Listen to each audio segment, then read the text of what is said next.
Hello all, welcome back to our channel. So this is the unit 4 explanation of business law and ethics. So previous video lo నేను already first chapter, second chapter, third chapter explanation video అనేది upload చేశాను. So ఎవరైతే చూడలేదో నేను links అనేది comment సెక్షన్లో pin చేసి పెడతాను. Interest ఉన్న వాళ్ళు చూడండి. సో ఈ వీడియోలో యూనిట్ నెంబర్ 4 ఎక్స్ప్లెనేషన్ వీడియో అనేది చూద్దాము. సో యూనిట్ నెంబర్ 4 నేమ్ వచ్చేసి consumer protection and other essential laws. అంటే ఒక కన్జ్యూమర్కి, అంటే ఒక ప్రోడక్ట్ కొన్న కన్జ్యూమర్కి ఏమేం ప్రొటెక్షన్ ఉంటుంది, what are the rights we will have అనేది ఈ ఏమంటారు కన్జ్యూమర్ యొక్క అవేర్నెస్ కానివ్వండి, కన్జ్యూమర్ ప్రొటెక్షన్ యాక్ట్ 2019 కానివ్వండి, మన ఇండియాలో ఉన్న what are the cyber laws ఏమవుతున్నాయో ఇవన్నీ గురించి ఈ వీడియోలో మనము నేర్చుకుంటాం అనమాట. సో ఇందులో ఫస్ట్ వన్ వచ్చేసి consumer protection act in India.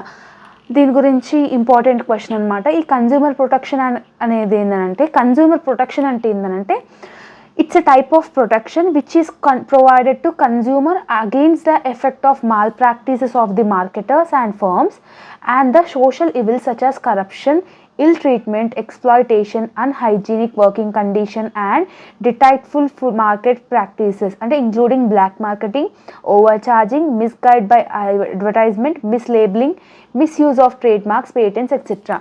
అంటే ఈ కన్జ్యూమర్ ప్రొటెక్షన్ యాక్ట్ అనేది ఏం చేస్తుందంటే మన కన్జ్యూమర్స్కి కొన్ని రైట్స్ ద్వారా ప్రొటెక్షన్ అనేది ఇస్తుంది. ఫర్ ఎగ్జాంపుల్ ఆ ప్రోడక్ట్ మంచిదా కాదా, ఓకేనా. సో FSSAI అనేది ఒక మార్క్ ఉంటుంది. లేదంటే ఫుడ్ ప్రొటెక్షన్ యాక్ట్, ఒకవేళ అడ్వర్టైజ్మెంట్ ఫేక్ అడ్వర్టైజ్మెంట్స్ ఇచ్చి, అంటే మంచి అడ్వర్టైజ్మెంట్ ఇచ్చి ప్రోడక్ట్ మాత్రం ఫేక్ ఇస్తే మనము కన్జ్యూమర్ యాక్ట్ అనేది వేయచ్చు కన్జ్యూమర్ లాలో. సో ఇట్లాంటివన్నీ ప్రొటెక్షన్ ఇచ్చేదాన్ని కన్జ్యూమర్ ప్రొటెక్షన్ అంటాము. అంటే కన్జ్యూమర్కి ప్రొటెక్షన్ ఇచ్చేదాన్ని కన్జ్యూమర్ ప్రొటెక్షన్ యాక్ట్ అని అంటాం. కన్జ్యూమర్ ప్రొటెక్షన్ యాక్ట్ 2019, ఓకేనా. ఓల్డ్ ప్రొటెక్షన్ యాక్ట్ ఉండే అది 1986లో, అది ఇప్పుడు 2019లో రీప్లేస్ అయింది యాజ్ కన్జ్యూమర్ ప్రొటెక్షన్ యాక్ట్ 2019. ఈ న్యూ 2019 ప్రొటెక్షన్ యాక్ట్ ఏం చేస్తుందని అంటే, ఫస్ట్ అది ఎప్పుడు ఎస్టాబ్లిష్ అయిందంటే 9th August 2019 by the government of India. By government of India 9th August 2019లో ఈ కన్జ్యూమర్ ప్రొటెక్షన్ యాక్ట్ అనేది రీప్లేస్ అయింది. ఏది రీప్లేస్ అయింది? 1986కి 2019కి రీప్లేస్ అయింది, కొన్ని అడిషనల్ ఫీచర్స్ కలిపి. So it came in to effect on 20th July 2020, ఓకేనా. సో 20th July 2020 నుంచి ఇక వాడకంలో వచ్చిందనమాట. Khopra 2019 is a law that focuses on protecting the consumer interest. ఈ యొక్క లా COPRA అనే లా ఏంటంటే కన్జ్యూమర్ ప్రొటెక్షన్కి ఫోకస్ చేస్తుంది అనమాట. ఒకవేళ కన్జ్యూమర్లో ఏదైనా ప్రొడక్షన్ కావాలి అంటే, ఒకవేళ ప్రోడక్ట్ వల్ల ఏదైనా వాళ్ళకి ఇల్నెస్ వచ్చినా, ఫీవర్ వచ్చినా, ఏదైనా వచ్చినా కూడా ఈ యాక్ట్ ద్వారా మనం దానికి లా అనేది వేసుకోవచ్చు, ఓకేనా. ఈ యొక్క లాకి ఆబ్జెక్టివ్స్ ఏంటంటే to protect the consumer rights, ఓకేనా. ఒక ప్రోడక్ట్ మనం కొంటున్నాము, ఆ ప్రోడక్ట్ వల్ల మనకి ఏమైనా ఎఫెక్ట్ ఉంది అని అంటే డెఫినెట్గా we will have a right to కోర్టులో కేసు వేయొచ్చు కదా మనం, అదొకటి. ఇంకొకటి to provide complete protection to consumers, అంటే మనకు కంప్లీట్గా ప్రొటెక్షన్ అనేది ఉంటుంది. మనం మార్కెట్లో ఎట్లాంటి టైప్ ఆఫ్ ప్రోడక్ట్ కొన్నా కూడా ఆ ప్రోడక్ట్ అనేది మనకి ప్రొటెక్షన్లో ఉంటుంది. దాని బాధ్యత ఈ యొక్క లా అనేది చూస్తుంది. ఇన్ కేస్ లేకపోతే మనం ఆ కంపెనీ మీద కోర్టులో కేసు వేయొచ్చు అని అర్థం. Got it. Next one, to simplify the process of consumer disputes adjudication.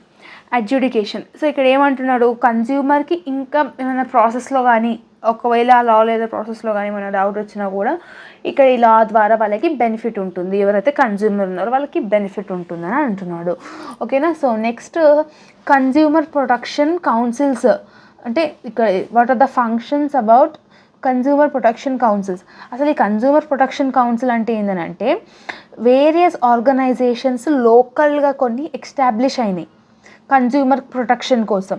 So అది సెంట్రల్ లెవెల్లో, స్టేట్ లెవెల్లో, డిస్ట్రిక్ట్ లెవెల్లో కూడా ఏమంటారు ఎస్టాబ్లిష్ అయినాయి. ఇవి ఏం చేస్తాయి, సెంట్రల్ కన్జ్యూమర్ ప్రొటెక్షన్ కౌన్సిల్ ఏం చేస్తాయి అంటే, మన యొక్క ప్రొటెక్షన్, మనకి ఏమన్నా ఒక ప్రోడక్ట్ నుంచి ఏమన్నా వచ్చిందనుకోండి, ఏదైనా ఇల్లీగల్గా ఏదైనా వచ్చిందనుకోండి, మనకి ఈజీగా వాళ్ళకి ప్రొటెక్ట్ చేయడానికి, ఈజీగా లా అని చెప్పనీకి అన్నట్టు ఉంటుంది. దీన్ని ప్రొటెక్షన్ అంటాం. దీని యొక్క ఫంక్షన్స్ ఏంటి అనేది జనరల్గా రాయచ్చు. జస్ట్ నేను అది 2 మార్క్స్కి వస్తుందని చెప్పాను. నెక్స్ట్ ఇంపార్టెంట్ ఏంటి అని అంటే, consumer councils and redressal mission in India. ఈ రిడ్రెసల్ మిషన్ ఇన్ ఇండియా అంటే ఏంటంటే, ఫస్ట్ రిడ్రెసల్ మిషన్ గురించి మీరు కొంచెం ఐడియా రావాలి. Okay, so first redressal mission in India. So district commission or district consumer disputes redressal forum DCDRF అని అంటాం. So district consumer disputes redressal forum అని అంటాం. సో ఇందులో డిస్ట్రిక్ట్ వైజ్గా ఉంటాయి, స్టేట్ వైజ్గా ఉంటాయి, సెంట్రల్ వైజ్గా ఉంటాయి. అవునా, ఇంతకుముందుకు మనం చేసినాం. సెంట్రల్, స్టేట్, డిస్ట్రిక్ట్ వైజ్గా ఉంటాయి. సో ఈ సెంట్రల్వి ఏం చేస్తాయి, స్టేట్వి ఏం చేస్తాయి అనేది డిఫరెంట్గా మనం ఎక్స్ప్లెయిన్ చేసుకుంటూ పోతున్నాం. సో ఈ డిస్ట్రిక్ట్వి ఏం చేస్తాయి అంటే an individual who possess the qualification to become a district judge can take up the position of president in district forum. So ఇక్కడ ఏమంటున్నాడు, డిస్ట్రిక్ట్కి సంబంధించిన ఇన్ఫర్మేషన్స్ అంతా ఇందులో మనం డిస్కస్ అనేది చేస్తాము. సో డిస్ట్రిక్ట్ వైజ్లో ఒక వాళ్ళని అపాయింట్ చేస్తారు, అంటే ఒక ఇద్దరిని అపాయింట్ చేస్తారు. అందులో ఒక మేల్ ఉండాలి, ఒక ఫీమేల్ ఉండాలి. సో వీళ్ళు ఏం చేస్తారు, ఒక పర్టికులర్ క్వాలిఫికేషన్ వాళ్ళు పెడతారు డిస్ట్రిక్ట్ లెవెల్లో. ఆ క్వాలిఫికేషన్ తగ్గట్టుగా మేల్ని ఫీమేల్ని పెట్టుకుంటారు. వాళ్ళకి ఎలాంటి టైప్ ఆఫ్ ప్రాబ్లమ్స్ వచ్చినా, కన్జ్యూమర్ ప్రాబ్లమ్స్ వచ్చినా వీళ్ళు సార్ట్అవుట్ చేసేలాగా వీళ్ళు ఉండాలి. సో ఇది డిస్ట్రిక్ట్. సెంట్రల్ అంటే మొత్తం నేషనల్ వైజ్గా, స్టేట్ అంటే పర్టికులర్ స్టేట్, తెలంగాణ, ఆంధ్రప్రదేశ్, మహారాష్ట్ర, ఇట్లా డిఫరెంట్ స్టేట్గా, సెంట్రల్గా, నేషనల్గా డివైడ్ అయి ఉంది. ఇది ఇంకొకటి. నెక్స్ట్, కన్జ్యూమర్కి ఏమేమి రైట్స్ ఉన్నాయి అకార్డింగ్ టు ది కన్జ్యూమర్ యాక్ట్లో. అవునా, సో మనకి ఏమేమి రైట్స్ ఉన్నాయి, rights to be protected, right to be informed. అంటే మనకి ఏదైనా గూడ్ కొంటున్నప్పుడు ఆ గూడ్ అనేది ప్రొటెక్ట్ అయి ఉండాలి. సో అన్హైజీనిక్, మొత్తానికి కెమికల్గా ఉన్న ఫుడ్, ఆ ఫుడ్ తింటే చచ్చిపోతారు అని తెలిసిన ఫుడ్స్ని అట్లాంటి అమ్మొద్దు, ప్రొటెక్ట్ చేయాలి.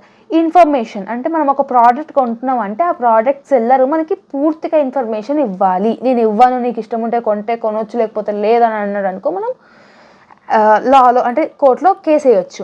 రైట్ టు చూస్, నీకు నచ్చింది చూస్ చేసుకునే రైట్ నీకు ఉంది. రైట్ టు హర్డ్, నీకు నచ్చింది వినేది నీకు ఉంది.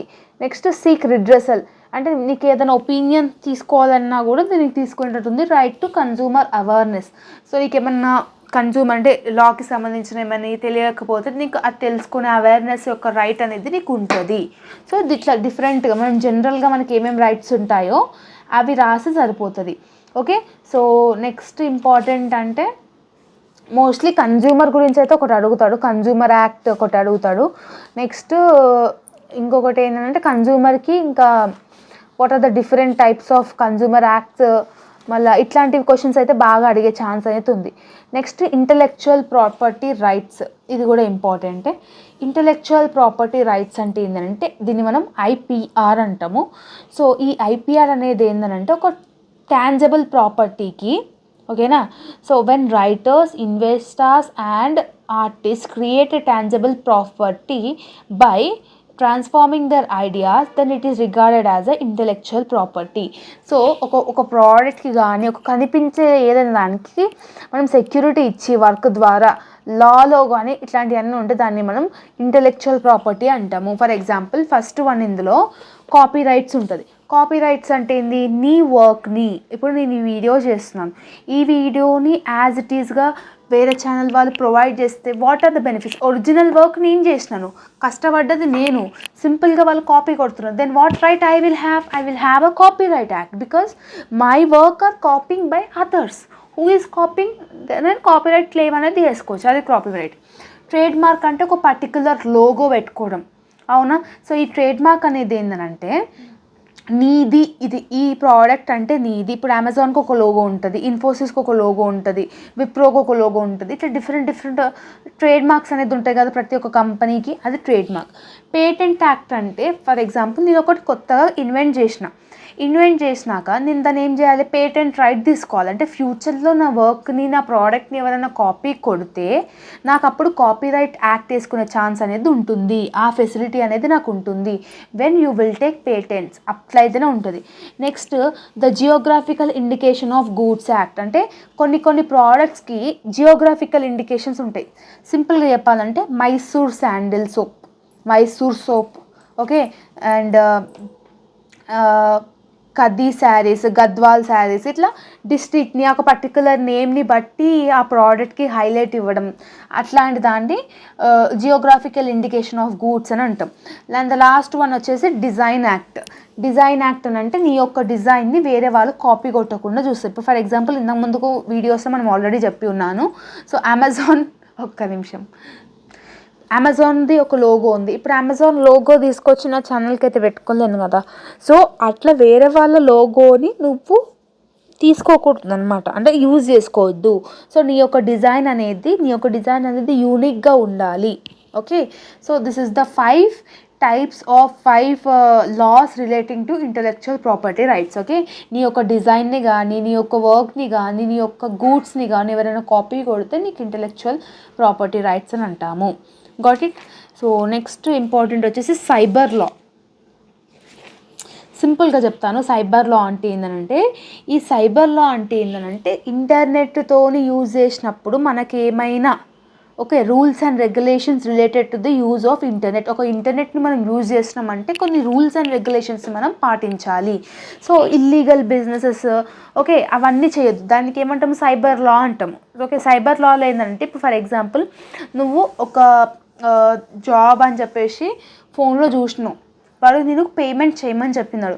సో సైబర్ ఇంటర్నెట్ నుంచి నీకు డిఫరెంట్ థ్రెట్స్ వస్తాయి. సో నీకు ఎవరికైనా ఫోన్లో పైసలు పంపి వాళ్ళు నీకు రిటర్న్ ఇస్తలేరు, జాబ్ ఇస్తా అని చెప్పి పైసలు తీసుకున్నారు, బట్ అది ఫేక్ అని తెలిసింది. అట్లాంటప్పుడు నువ్వు ఏం చేస్తావు, నువ్వు కోర్టులో కేసు వచ్చు. దాన్ని సైబర్ లా అంటాం, according to the cyber rules. Okay, so ఒక rules and regulations related to the use of internet. Okay, so ఇందులో ఇంటర్నెట్ ప్రైవసీ కానీ, నీ యొక్క ప్రైవసీ నువ్వేమీ చేస్తున్నావో అందరికీ తెలిసినట్టుంటే what is the use of that. Okay, freedom of expression, intellectual property rights, ఇవన్నిటికీ మనకి కొన్ని లాస్ ఉంటాయి అకార్డింగ్ టు ది జ్యూరిస్డిక్షన్. దాన్ని మనం సైబర్ లాస్ అంటాము. సో ఈజీగా మనకి జనరల్గా మనకి ఏం తెలుసో అవి రాస్తే సరిపోతుంది. నెక్స్ట్ ఇంపార్టెంట్ వచ్చేసి this one, competition law in India. Okay, ఈ కాంపిటీషన్ లా ఇన్ ఇండియా అంటే ఏంటంటే, first one prohibition of anti competitive agreements. అంటే నెగిటివ్ ఇంపాక్ట్ ఉన్నదాన్ని విచ్ ఎఫెక్ట్స్ ద డిపార్ట్మెంట్, అక్కడ ఒక సప్లైని కానీ ప్రొడక్షన్ని కానీ ఏమంటారు ఎఫెక్ట్ చేసినట్టయితే దాన్ని మనం ప్రొహిబిట్ చేస్తాము, అంటే యూజ్ చేయము. అంటే prohibition of abuse or misuse of dominant position. ఒకవేళ సెక్షన్ 4 ప్రకారంగా మనం కోర్టులో కేసు చేయొచ్చు. నీ యొక్క ప్రోడక్ట్ని అబ్యూజ్ చేయడం కానీ, మిస్యూజ్ చేయడం కానీ. ఓకే, నువ్వు ఒక వీడియో ఇంటర్నెట్లో పోస్ట్ చేస్తావు, ఆ వీడియోని నువ్వు వేరే వాళ్ళు ఎవరైనా మార్ఫింగ్ చేసి నవ్వుకుంటావా, ఊరుకోవు కదా. So what right you are having according to the Indian penal code, IPC ప్రకారంగా నీకు ఏం రైట్ ఉంది అది ఇక్కడ రాస్తాం. సో అట్లా. Next regulation of combinations. So regulation of combinations అంటే ఇందులో 5 కాంబినేషన్ టైప్ ఉంటుంది. లైక్ ఎనీ మర్జర్, ఒక ఎంటర్ప్రైజ్, ఒక కంపెనీ ఇంకో కంపెనీతో మర్జ్ అవుతున్నప్పుడు what are the different rules they need to follow అనేది ఉంటుంది. సో సైబర్ లా అనేది 2 మార్క్స్కి అడిగే ఛాన్స్ ఉంది కాబట్టి సైబర్ లా అంటే ఈజీగా రాసేయచ్చు. అండ్ ఇంకొకటి ఏంటి, మోస్ట్లీ ఇవే అడుగుతాడు. బట్ కన్జ్యూమర్ గురించి అయితే ఒక క్వశ్చన్, కన్జ్యూమర్ టాపిక్ నుంచి కన్జ్యూమర్ ప్రొటెక్షన్ అంటే ఏంటి ఇది ఒక టాపిక్, సైబర్ లా టాపిక్ ఒకటి, ఇంటలెక్చువల్ ప్రాపర్టీ, ఈ 3 టాపిక్స్ ఈ 4th యూనిట్ నుంచి బాగా చూసుకోండి సరిపోతుంది. Okay, so law of insurance. ఒకవేళ ఇన్సూరెన్స్, మనకి ఇన్సూరెన్స్ అంటే ఏంటి, insurance is a contract, the insurer agreeing to make good any financial loss, the insurer may suffer with the scope of contract and the insured agreeing to pay a consideration. Insurance మనం ఎందుకు తీసుకుంటాము, for example bike insurance, life insurance, ఇట్లా different types of insurance ఉంటాయి కదా. రేపటి నాటికి ఆ ఒక్క థింగ్కి, ఆ ఒక గూడ్కి ఏమైనా డ్యామేజ్ అయినప్పుడు ఈ ఇన్సూరెన్స్ ఏం చేస్తుంది, క్లెయిమ్ చేసుకోవచ్చు మనము. సో దానికి ఏమేమి ఉంటాయి, ఆ పాలసీస్ ఏమేమి, మనం జనరల్గా మనకి ఏం తెలుసో అవి రాస్తే సరిపోతుంది. సో దీనికి ఫర్ ఎగ్జాంపుల్ రిస్క్ షేరింగ్ ఉంటుంది. అంటే కొన్ని ఇన్సూరెన్స్ కంపెనీస్ ఇవ్వచ్చు, ఇవ్వకపోవచ్చు. ఒకవేళ మనిషి ఇప్పుడు లైఫ్ ఇన్సూరెన్స్ తీసుకున్నాం, ఆ మనిషి పర్టికులర్గా ఏమంటారు, ఇక్కడ చూడండి, ఇక్కడ ఉంది, insurance is a contract to which an individual or his family share his the financial loss. ఓకేనా, ఫైనాన్షియల్ లాస్ని షేర్ చేసుకుంటారు ఒకవేళ యాక్సిడెంట్ కానీ ఇన్సిడెంట్ ఏమైనా అయితే. Event of death in case of life insurance contract or event of fire in case of fire insurance contract. అంటే life insurance తీసుకుంటే మనం చచ్చిపోయినప్పుడు ఎవరికైతే నామినీ ఉంటుందో వాళ్ళకి వస్తుంది. ఫైర్ ఇన్సూరెన్స్ అంటే ఒకవేళ నీకు ఏదైనా నీ యొక్క బిజినెస్కి ఏమైనా ఫైర్ ఇన్సూరెన్స్ అయితే ఆ ఒక్క ఖర్చు ఇన్సూరెన్స్ కంపెనీ పేర్ చేస్తుంది. నెక్స్ట్ ఇట్లాంటి డిఫరెంట్ ఓన్గా రాసేయచ్చు. Got it. So this is about the 4th unit. Short questions కూడా మీకు ఈజీగా వచ్చేస్తుంది. రైట్ ఆఫ్ కన్జ్యూమర్స్ అంటే ఏంటి, కన్జ్యూమర్ కౌన్సిల్స్ అంటే ఏంటి, ఓకే, కన్జ్యూమర్ కౌన్సిల్స్ అంటే ఏం చెప్పిన, ఈ యొక్క కౌన్సిల్స్ స్టేట్ లెవెల్లో, డిస్ట్రిక్ట్ లెవెల్లో, సెంట్రల్ లెవెల్లో ఉంటాయి మన కన్జ్యూమర్స్కి ఎక్కువ ప్రొటెక్షన్ ఇవ్వనీకి. సో దాని గురించి మాత్రమే రాసి సరిపోతుంది, ఓకేనా. నెక్స్ట్ లాంగ్ చదివితే షార్ట్ వచ్చేస్తుంది, మీ షార్ట్ సపరేట్గా చదువుకోవాల్సిన అవసరం లేదు. మిస్లీడింగ్ అడ్వర్టైజ్మెంట్ అంటే అడ్వర్టైజ్మెంట్లో ఒక ఇన్ఫర్మేషన్ చూపించి ఆ ప్రోడక్ట్ మంచిది, ఆ ప్రోడక్ట్ ఆర్గానిక్ ఇట్లాంటివన్నీ చూపించినప్పుడు యాక్చువల్గా అది కెమికల్తో కూడిన ప్రోడక్ట్ అయినప్పుడు మిస్లీడింగ్ అడ్వర్టైజ్మెంట్లో తప్పు చూపిస్తున్నారు. చాలామంది అడ్వర్టైజ్మెంట్ని నమ్మి కొన్ని ప్రోడక్ట్స్ని కొంటారు కదా. సో అది ఒకవేళ మిస్లీడింగ్ ఆఫ్ అడ్వర్టైజ్మెంట్ చేసినప్పుడు ఏం పెనాల్టీ ఇవ్వచ్చు. In case of false description of a product the CCPA May impose up to 10 lakhs fine అనేది వాళ్ళు ఇంపోజ్ చేస్తారు. ఇప్పుడు ఫర్ ఎగ్జాంపుల్ నీకు ఒక అడ్వర్టైజ్మెంట్ చేసి ఒక ప్రోడక్ట్ కొన్నావు, అడ్వర్టైజ్మెంట్లో చూసినట్టు ఆ ప్రోడక్ట్ లేదు, నువ్వు అప్పుడు ఏం చేయొచ్చు, కోర్టులో కేసు వేయచ్చు. అప్పుడు ఆ కంపెనీ 10 lakhs ఫైన్ అనేది వేసేలాగా మన యొక్క చట్టం అనేది ఉంది. And or else 2 years imprisonment కూడా ఉంటుంది, అంటే జైల్లో కూడా వేస్తారని అర్థం. సో ఇవన్నీ ప్రాక్టికల్గా వర్కౌట్ అవుతాయో అవ్వయో మనకు తెలియదు, కానీ ఎగ్జామ్లో మాత్రం ఆన్సర్స్ కంపల్సరీగా రాయాలి. Got it. So this is all about the video. If you like this video then do like, share, comment and subscribe to our channel and share with all your friends and groups. Okay, ఇంకేమైనా doubts ఉంటే comment సెక్షన్లో డెఫినెట్గా comment చేయండి. All the very best for your examination and preparation. See all the next video. Bye everyone.